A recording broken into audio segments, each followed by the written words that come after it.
오늘 사도행전 강의 26번째 시간입니다.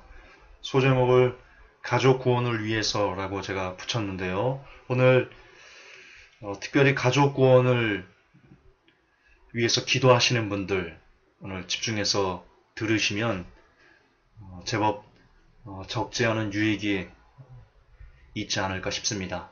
오늘의 본문도 역시 제가 나눠서 끊어서 준비했습니다. 먼저 사도행전 11장입니다. 19절에서 21절이요.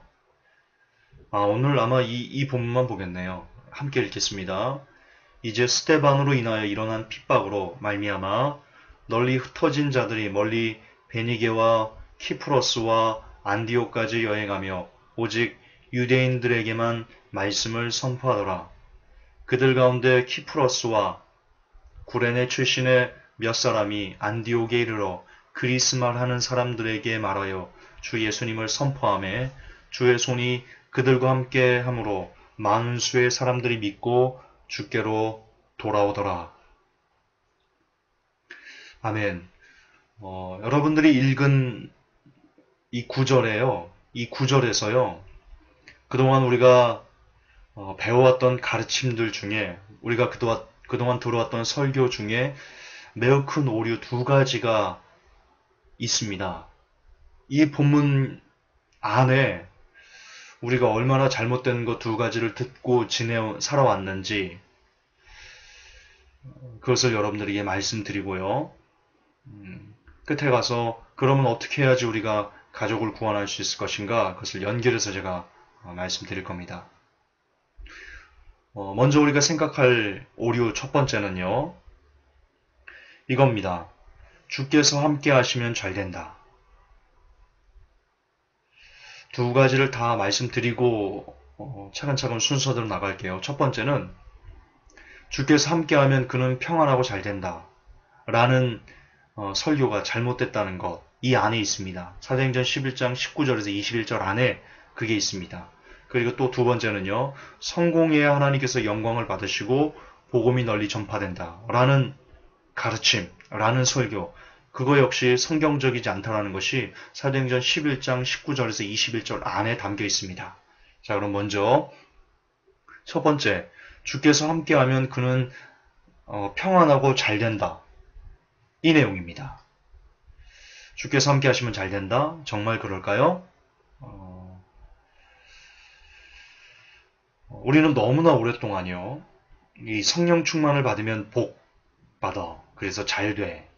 사업이 형통하고 번영하고 그럴 것이야. 그런 식으로 우리가 설교를 들었는데요. 그것에 대한 가르침이 절대로 옳지 않습니다. 21절을 보십시오. 주의 손이 그들과 함께 함으로 많은 수의 사람들이 믿고 주께로 돌아오더라. 자, 주의 손이 그들과 함께 했다. 여기서 그들이 누굽니까? 핍박을 피해서 여기저기 흩어진 유리방랑하게 된 그리스도인들을 이야기합니다.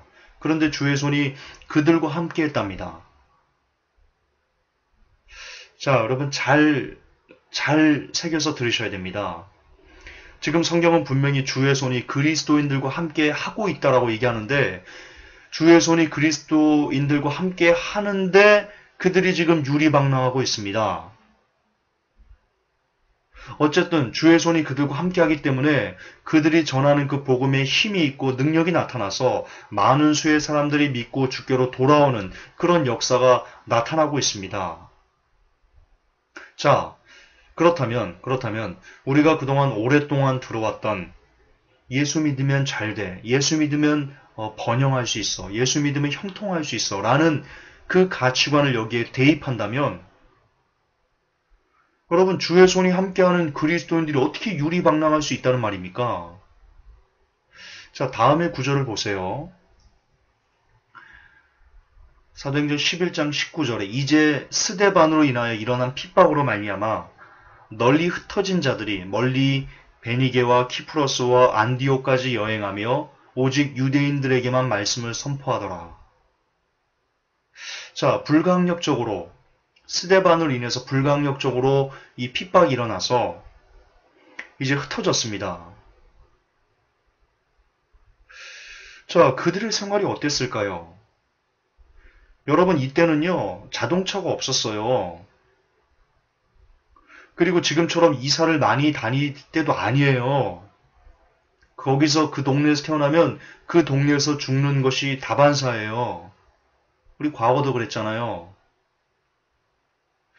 이처럼 여러분 이들은요, 자신들의 삶의 터전을 잃어버린 겁니다. 정말 평생을 살아온 터전을 잃어버렸고요. 할아버지, 그 할아버지, 그 할아버지의 할아버지, 그런 사람들이 살았던 그런 터전을 삶의 기둥뿌리가 뽑혀버린 겁니다. 돈 잃었을 거고요. 어떻게 쫓겨가는데 핍박당해서 여기저기 그 목숨 부지하려고 여기저기 흩어졌는데 그 값비싼 물건들이나 뭐 어떤 뭘 챙겨가겠습니까? 그 중에 일부는 가족들에게 또 배척당했을 수 있고요. 왜냐하면 유대교를 인정하는 가족들이 있었을 뿐만 아니라 그들 가족들에게는 거의 이단시했기 때문에 가족들을 놓고 와야 되겠죠. 예, 어쨌든 일부는 배우자를 잃어버린 사람도 있을 거고, 친구를 잃었을 거고, 친척을 잃었을 거고, 어쨌든 그들이 살아왔던 삶의 정말 평생의 터전을 그냥 한순간에 이 핍박으로서 예수 그리스도를 믿는다는 것 때문에 잃어버린 사람들입니다. 그리고 단순히 목숨을 연명하는 것에 그저 감사할 수 있는 그런 상황까지, 그런 극한의 상황으로 지금 몰린 사람들입니다. 여러분, 이들의 삶이 어땠는지는요, 히브리서에 너무나 잘 기록되어 있습니다. 히브리서 11장 한번 보세요. 36절, 38절에 또 어떤 이들은 희롱과 채찍질 뿐 아니라 결박과 옥에 갇히는 시험도 받았으며 돌로 치는 것과 톱으로 켜는 것과 시험과 칼에 죽는 것을 당하고 양과 염소의 가죽을 입고 유리하여 궁핍과 환난과 학대를 받았으니 이런 사람은 세상이 감당치 못하도다. 저희가 광야와 산중과 암열과 토굴에 유리하였다. 자, 이렇게 집을 잃어버려서 가지고 있는 모든 것을 다 예수 믿는 것 때문에 잃어버려서 유리박람하면서 떠돌이처럼 이렇게 살아야만 했습니다. 이게 바로 초대교회 성도들의 삶이었고 오늘 사도행전 11장에 나온 크리스찬들의 삶이었습니다. 그리고 성경은 이런 사람들을 참된 복을 받은 사람들이다라고 기록하고 있는데요. 그렇다면 오늘날 성령님으로 충만하면 주의 손이 함께 하셔서 범사의 복을 받을 것이야. 사업이 형통할 것이야. 병 고침 받을 것이야. 자녀가 좋은 대학에 갈 것이야. 좋은 배우자 만나고 큰 부자가 될 수 있어. 라고 말하는 것이 얼마나 성경에서 가르치는 바와 얼마나 성도들의 삶과 극과 극이냐 이는 말입니다. 너무나 극과 극이잖아요. 어떻게 그 매치되는 것이 하나도 없잖아요. 성경은 분명히 이렇게 그리스도 때문에 고난을 받는 사람들, 모든 것을 다 잃어버리면서도 그리스도를 향한 믿음을 잃어버리지 않은 사람들을 세상이 감당할 수 없는 그런 큰 복을 받은 사람들이다라고 지금 이야기하고 있다니까요. 성도 여러분, 제가 지난 시간에도 강조했지만 제발 누구의 말에 의해서 이끌림 받지 마세요. 목사님들이 예수 믿으면 이렇게 형통할 거야, 병 고침 받을 거야, 좋은 대학 갈 거야 이렇게 이야기하는 거 절대로 성경적인 거 아니에요. 정말 성경적인 거 아니에요. 제발 그들의 말을 듣고 그러지 마시고요. 여러분들이 직접 성경을 읽어보시고 무엇이 옳은지 여러분 스스로 진지하게 고민하고 생각하셨으면 좋겠어요. 그것을 저는 진정으로 여러분들에게 주문하고 싶어요. 여러분, 우리의 복은요, 신구약을 통틀어서 우리가 받는 그 복의 본질은요, 우리가 하나님 나라에 들어가는 거예요. 하나님으로만 만족하는 거예요. 그것이 크리스찬이 받은 복의 본질이에요. 그 이상을 구해서는 안 돼요. 성경은 분명히 그 이상의 것을 구하지 말라라고 예수님께서 직접 우리에게 말씀하고 계세요. 나머지 것은요, 우리가 정말 하나님 나라에 들어가는 것만 구하면서 오직 그것만 복이라고 생각하면서 하루하루를 살아가면요, 나머지 필요한 것은요, 주께서 필요를 따라 채워주세요. 그게 성경에서 가르쳐주시는 크리스찬의 삶의 정말 본질이에요. 고로 첫 번째 주께서 함께 하시면 잘 된다. 그것은 거짓말입니다. 거짓말입니다. 주께서 함께 하시면 부자 된다. 거짓말입니다. 거짓말입니다. 현혹되시면 안 됩니다. 성경적으로요. 자, 이 두 번째 성공해야 하나님께 영광을 받으시고, 우리가 이 땅에서 성공해야 하나님께서 영광을 받으시고, 그리고 복음이 널리 전파된다라는 가르침 우리가 오랫동안 받아왔죠. 그래서 스포츠 선수들이 골 넣고 이렇게 무릎 꿇고 기도하면, 자 봐라, 그것 때문에 복음이 널리 전파된다, 이런 식으로 우리가 이야기하고 있는데요. 혹은 연예인들 간증 집회에 사람들이 우르르 몰려가고, 그리고 교회에서 연예인들의 간증 집회를 하는 이유가 무엇입니까? 여러분 간증 집회 많이 다녀봤죠? 저도 크리스천 교계 신문 기자를 하면서 이 연예인 간증 집회에 굉장히 많이 갔습니다. 왜냐면 기사 쓰러 많이 갔습니다. 제가 보고 만나고 명함받은 연예인들, 크리스천 연예인들 아주 많습니다. 아주 많습니다. 그들의 간증 집회를 통해서 제가 느낀 것은 하나입니다. 그냥 이구동성입니다. 이구동성. 어떤 내용이냐면, 힘들었어. 하나님을 떠나서 힘들었어. 그런데 내가 다시 믿음을 갖고 새벽 기도하고 뭐 금식 기도하고 이런 식으로 하니까 다시 하나님께서 나를 높여줘가지고 빚 있던 거 다 갚고 지금 다시 부유해지고 다시 인기를 승승장구하게 되고, 이런 식의 간증들이 거의 열이면요 10번 다 그런 간증이었습니다.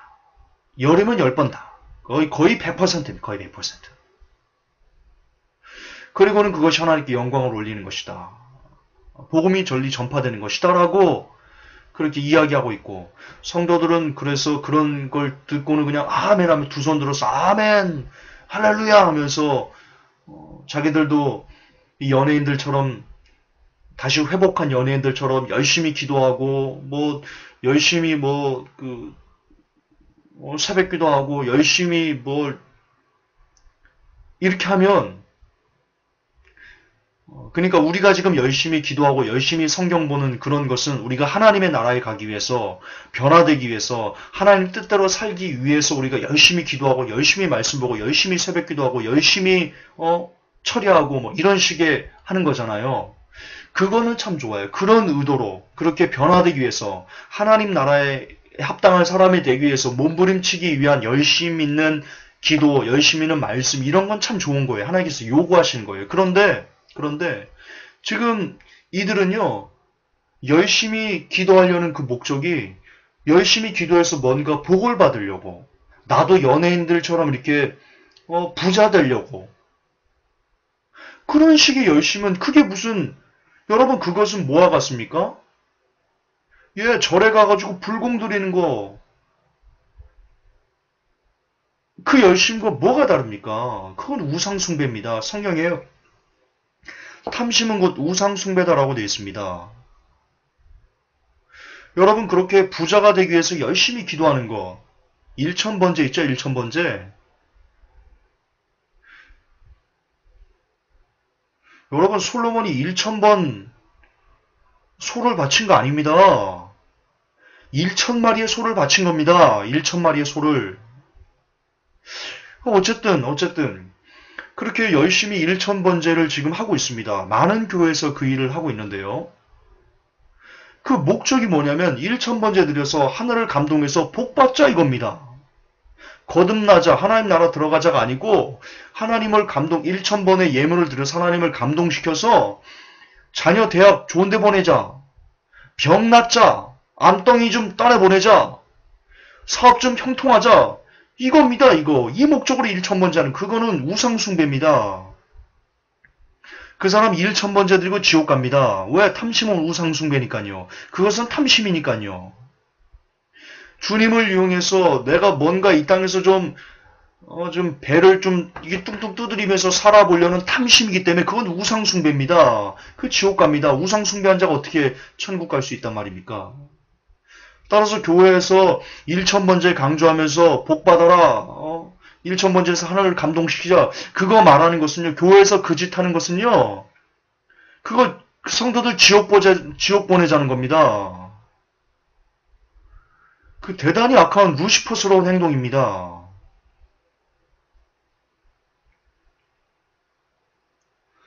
그럼 부흥사들 초청해서 집회할 때도 거반 그렇습니다. 거반. 헌금 많이 하면 복받아. 이런 식으로. 11조 해야지 복받아. 이런 식으로. 그래서 작정기도 시키고 막. 제가 아는 어떤 교회는요. 여러분 초등학생이 1억 원을 작정했습니다. 헌금 1억 원 작정했. 아니 초등학생을 1억 원을 작정시키면 어쩌자는 겁니까?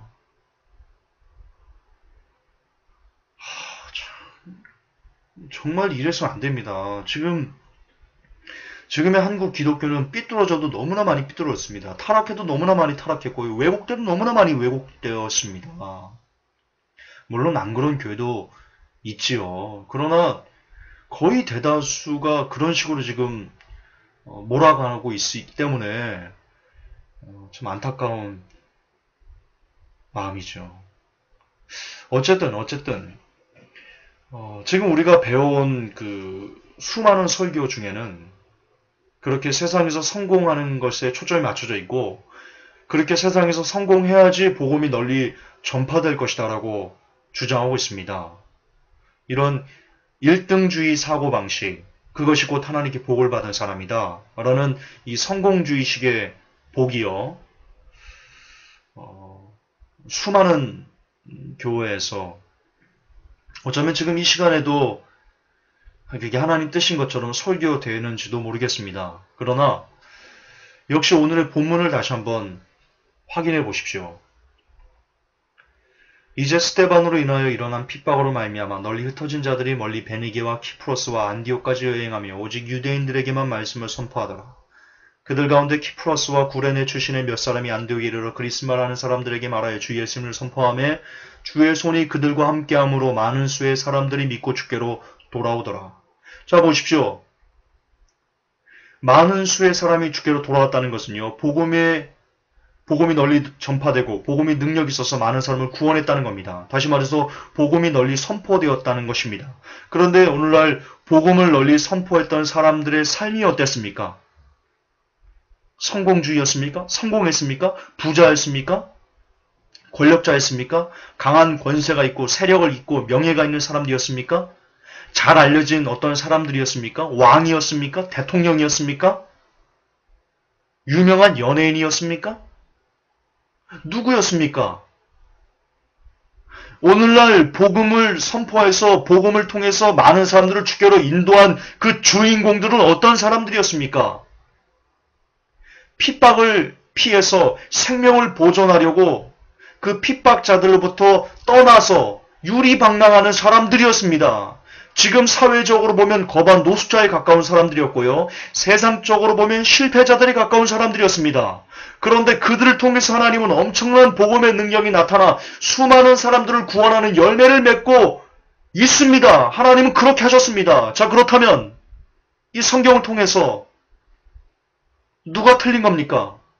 지금 이 시대 수많은 사람들은 유명해져야 된다, 성공해야 된다, 부자 돼야 된다, 권력자야 된다, 그래야지 복음이 널리 선포되고 널리 증거될 수 있다라고 말하고 있고, 성경은 지금 오히려 그들과는 정반대에 있는 사람들, 유리방랑하는 사람들, 노숙자에 가까운 사람들, 세상적으로 보면 실패자에 가까운 사람들로 통해서 복음이 널리 선포되는 역사를 이루게 하시는 것이 하나님의 역사다라고 성경에 기록되어 있는데, 누구의 말이 틀린 겁니까? 성경이 틀린 겁니까? 아니면 이 시대에 이것이 하나님의 뜻이다라고 말하는 주의 어떤 목회자들의 말이 틀린 겁니까? 누가 틀린 겁니까?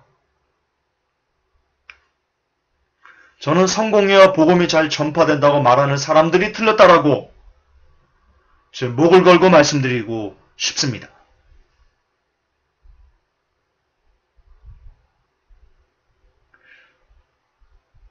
또 하나의 증거를 여러분들에게 보여드리겠습니다. 복음의 가장 큰 진보를 이뤘던 제자들 중에 단연코 사도 바울을 우리가 꼽을 수 있을 겁니다. 그러면 사도 바울이 그렇게 복음의 가장 큰 진보를 이뤘던 사도 바울이 뭐라고 고백하고 있는지 한번 봅시다. 만일 그리스도 안에서 우리의 바라는 것이 다만 이 생뿐이면 모든 사람 가운데 우리가 더욱 불쌍한 자리라. 자, 왜요? 그리스도 안에서 우리가 바라는 것이 이 생뿐이라면 왜 우리가 모든 사람보다 제일 불쌍한 사람입니까? 그만큼 사도 바울은 가난했습니다.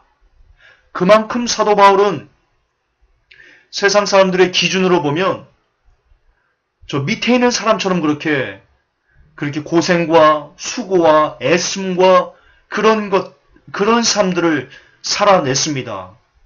그리고 그런 삶을 통해서 하나님은 큰 복음의 진보를 나타내셨습니다. 또 볼까요? 어떤 고난들을 사도 바울이 당했습니까? 고린도서 11장 23절 27절에 저희가 그리스도 일꾼이냐 정신없는 말을 하거니와 나도 더욱 그러하도다. 내가 수고를 넘치도록 하고 옥에 갇히기도 더 많이 하고 매도 수없이 맞고 여러 번 죽을 뻔하였으니 유대인들에게 40에 하나 감한 매를 5번 맞았으며 3번 태작으로 맞고 1번 돌로 맞고 3번 파산한데 일주야를 기품에서 지냈으며 여러 번 여행에 강의 위험과 강도의 위험과 동족의 위험과 이방인들의 위험과 신의 위험, 광야의 위험, 바다의 위험, 거짓 형제 중의 위험, 수고하고 애쓰고 잠을 못 자고 줄이고 목마르고 굶고 춥고 헐벗었다. 자, 이런 삶이었기 때문에 우리들이 바라는 것이 이 생뿐이면 모든 사람 가운데 우리가 가장 불쌍하다, 더욱 불쌍하다, 그렇게 이야기한 겁니다. 자, 이런 삶, 매일 매맞고 파산하고 굶고 굶주리고 잠잘 곳도 없고, 자, 세상적인 기준으로 보면 이런 삶이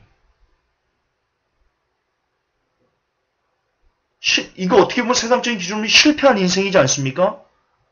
세상 사람들이 보면 실패했다고 보겠죠. 사도 바울은 실패한 인생이야. 그렇게 얘기하겠죠. 그러나 이런 삶을 살았던 이 사도 바울을 통해서 하나님은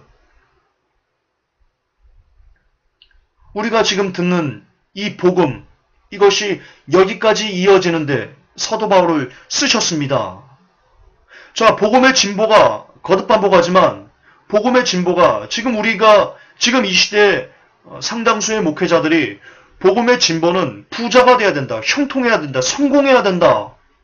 그래야 복음의 진보가 나타난다 말하는 것과 이 사도 바울의 세상적으로 보면 실패한 것 같은 이 모습을 통해서 복음의 진보를 나타내신 하나님의 방법이 얼마나 차이가 납니까? 극과 극입니다. 극과 극.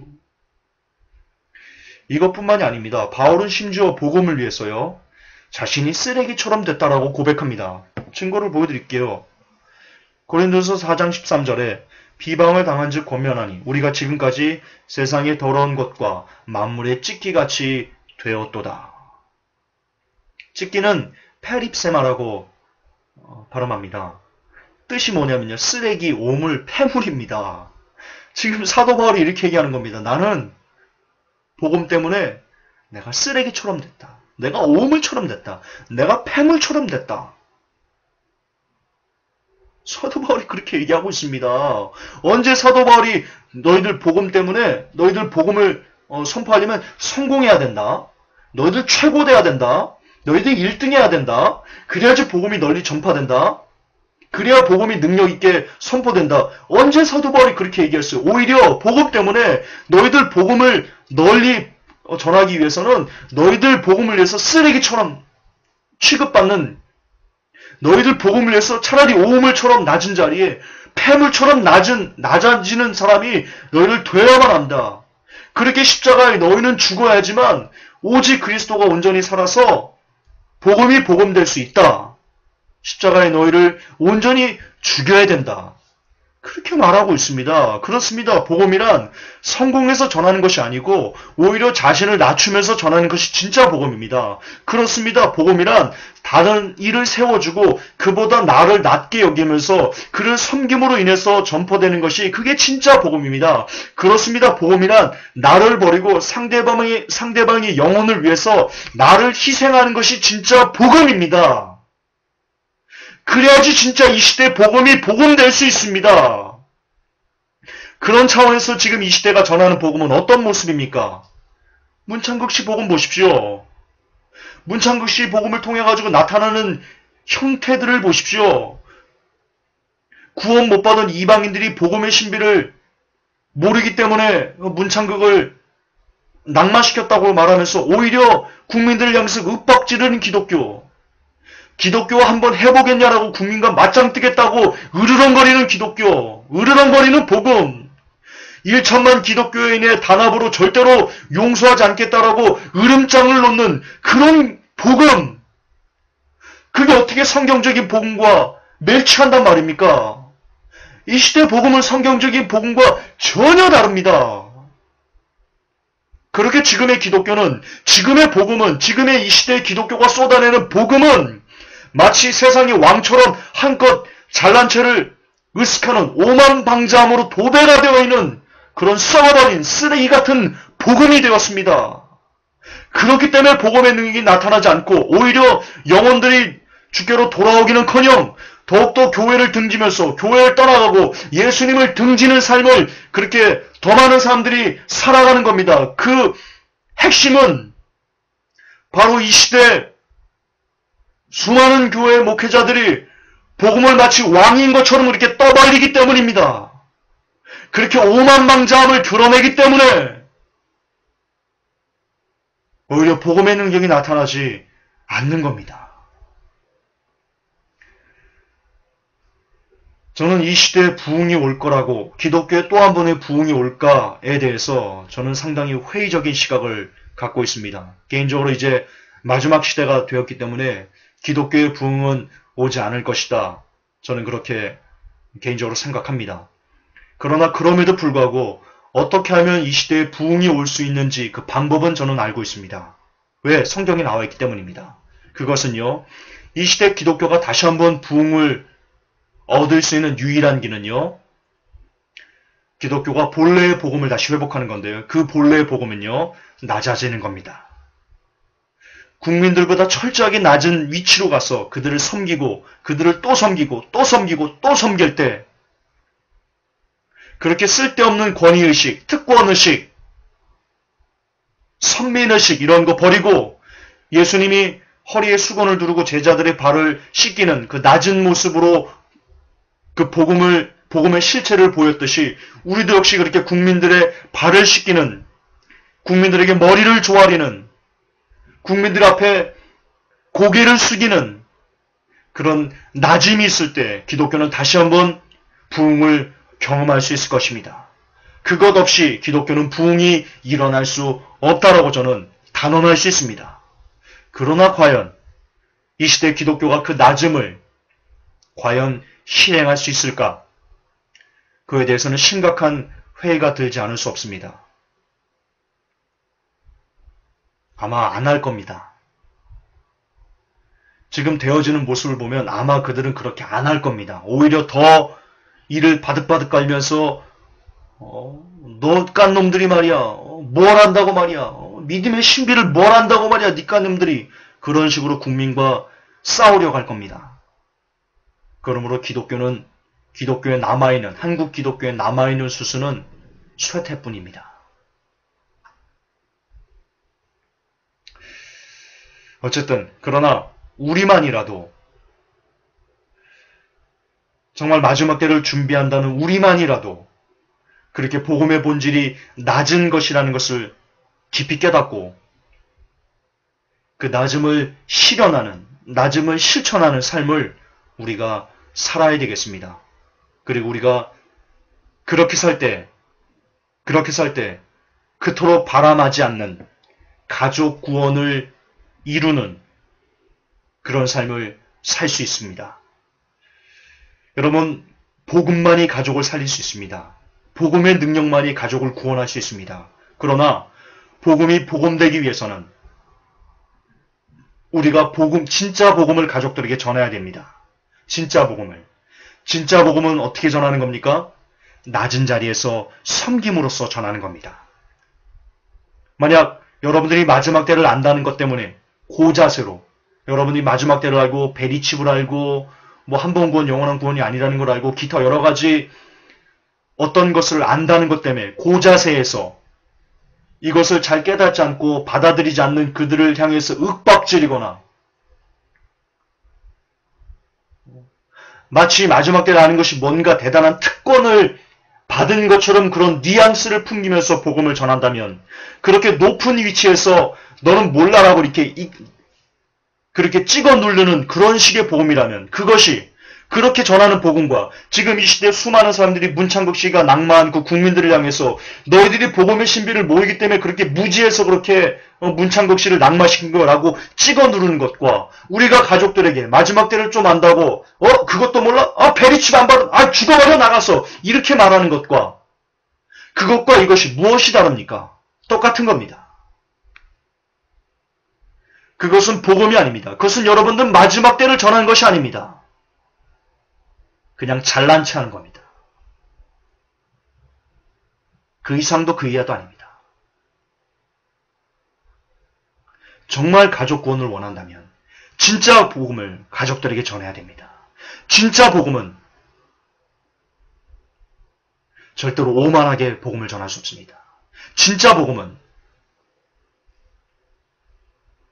모르는 가족들에게 함부로 윽박지르선 아니 됩니다. 물론 그 윽박이 어떤 오만에서 비롯된 윽박이 아니고 정말 그 영혼들이 깨닫기를 원하는데 그 영혼들이 못 알아듣는 것 때문에 안타까움에서 정말 그 영혼을 사랑하고 낮은 마음에서 안타까움에서 외치는 외침이라면 저는 그것은 옳다고 봅니다. 그러나 그것이 아닌 정말 오만한 위치에서 찍어 누르듯이 윽박지르는 것은 그런 특권의식과 권위의식에 사로잡혀서 가족들에게 복음을 전하는 것은 그것은 절대로 복음일 수 없다. 그런 복음의 능력은 그런 복음은 절대로 능력을 나타낼 수 없다. 따라서 절대로 가족 구원을 이룰 수 없다. 저는 그렇게 단언할 수 있습니다. 정말 가족을 구원하고 싶다면 낮아지십시오. 낮아져서 누구보다도 가족을 섬기십시오. 아내를 섬기시고 남편을 섬기시고 아이를 섬기셔야 됩니다. 아이가 구원받기를 원한다면 게임만한 중고등학생들 때문에 힘들어한다면 아이를 윽박지르지만 마시고 진짜 아이를 낮은 자리에서 섬겨보십시오. 영혼을 위해서. 그게 진짜 복음을 전하는 겁니다. 복음은 삶으로 전하는 겁니다. 진짜 복음의 능력은 삶에 있습니다. 부모님을 섬기시고 친구를 섬기고 이웃을 섬기고 직장 상사를 섬기고 직장 동료를 섬기고 그렇게 철저히 낮은 위치에서 그 영혼들을 섬기면서 복음을 전할 때 그때 진짜 복음의 능력이 나타나서 그들을 구원으로 인도할 것입니다. 할렐루야. 그렇습니다. 복음의 능력은 여러분이 온전히 낮아질 때 나타나는 신비입니다. 그러므로 가족을 구원하고 싶다면 더욱더 겸손해지십시오. 더욱더 낮아지십시오. 더욱더 희생하십시오. 그런 겸손과 희생과 낮아짐만이 가족을 구원할 수 있는 유일한 길일 것입니다. 그럴 수 있는 저와 그리고 회복교회 성도 여러분 되시기를 우리 주 예수님의 이름으로 당부합니다. 하나님, 오늘 복음이 무엇인지 우리가 복음을 어떻게 전할 때 복음의 능력이 나타날 수 있는지를 우리가 사도행전 11장 19절부터 21절을 통해서 배웠습니다.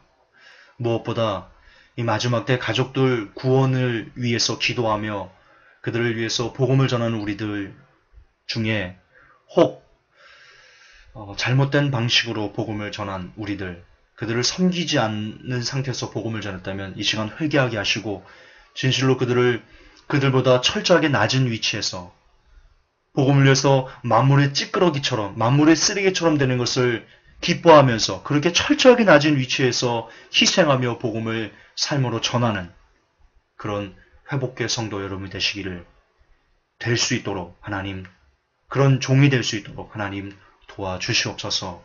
우리 주 예수님의 이름으로 기도하옵나이다. 아멘.